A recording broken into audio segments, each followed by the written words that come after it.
Taigi mes visų pirma sakome, kad vis dėlto žemė, kuri pirmasis vadovėlis ir pirmoji karta vadovėlių pasirodė maždaug 2004-2005 metais, tai yra iš tikrųjų laiko patikrintos tradicijos.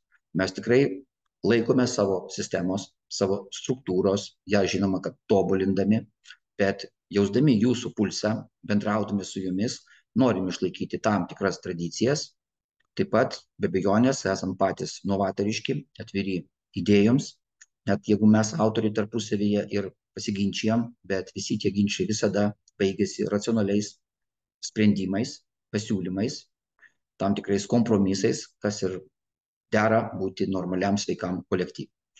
Iš tikrųjų, su šią vadovėlių seriją mes bandom žvelgti naujoviškai ir į kompetencijų ugdymą, ką mus įpareigoja daryti bendrosios ugdymo programos, bendrosios švietimo gairės, taip pat bendra mūsų Lietuvos švietimo filosofija.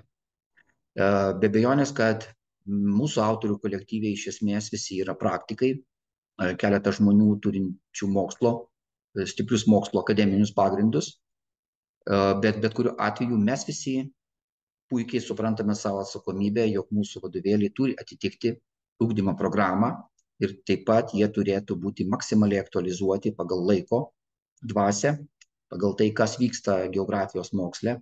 Kartais girdžiu tokių pasakymų, galbūt ne iš pačių geografų, bet apskritai iš visuomenės. Na, kas gali toj geografijoje būti naujo, juk upės teka ten pat, ežerai telkšo ten pat, bet ir jau ties kiekvienu šito klausimu galima tikrai bristi į pelkę ir labai daug diskutuoti.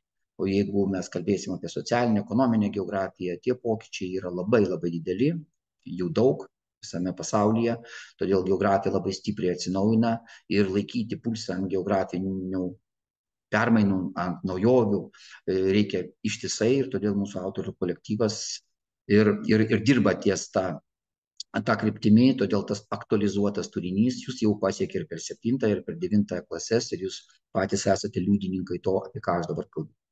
Iš tikrųjų, mes naujose vadovėliuose, naujos serijos vadovėliuose bandom žvelgti didelėm pravertom akim su didelė atsakomybė į mokinių motyvacijos skatinimą, tam, kad mokiniams vadovėliai būtų patrauklus, kad mokiniai pamatytų save, savo aplinką tuose vadovėliuose. Ta aplinka gali būti labai įvairi, tai nebūtinai mokinių žaidimo aikštelė prie mokyklos, tai gali būti upė tekanti, ežeras telkšantis, tai gali būti šiukšlių rūšiavimo problema, tai gali būti laisvalaikio praleidimo vietos. Taip, kad galima būtų tęsti šiuos pavyzdžius iki begalybės, bet mes visur, kur tik tai įmanoma, skiriame labai didžiulį dėmesį mokinių motyvacijai ir jų aplinkos integravimui į ugdymo turinį.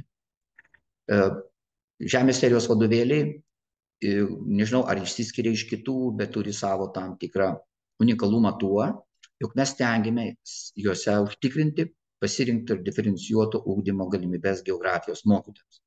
Mūsų ugdymo programa bendrai geografijos nuo 6 iki 10 klasės yra tikrai pakankamai ambicinga, joje yra daug turinio, daug reikalavimų, bet tokios programos praktiškai yra ir visuose kitose mokomuosiuose dalykuose. Tačiau, nepaisant to, pagal naujas ugdymo programas mes stengiamės mokytojams pateikti ir pasirinkimo galimybę.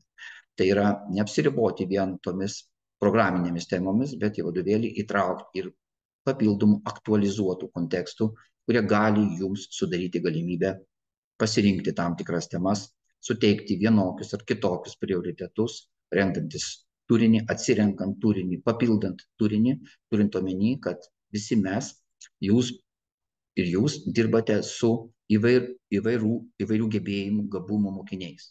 Vadinasi, tie vaikai, kurie gali dirbti sparčiau, greičiau, giliau, plačiau, išsamiau, jiems galima duoti daugiau. Tie mokiniai, kuriems galbūt sekasi sunkiau ir nuo kitų metų įtraukiojo ugdymo spartus įgyvendinimas pasieks turbūt visas mūsų Lietuvos bendro lavinimo mokyklas. Be abejonės, kad mokytojams iškils nemažai uždavinių, kaip diferencijuoti ugdymo turinį, jog vis dėlto būtų galima atskirti, kas skirta silpnam mokiniui ir kas skirta gabesniam mokiniui.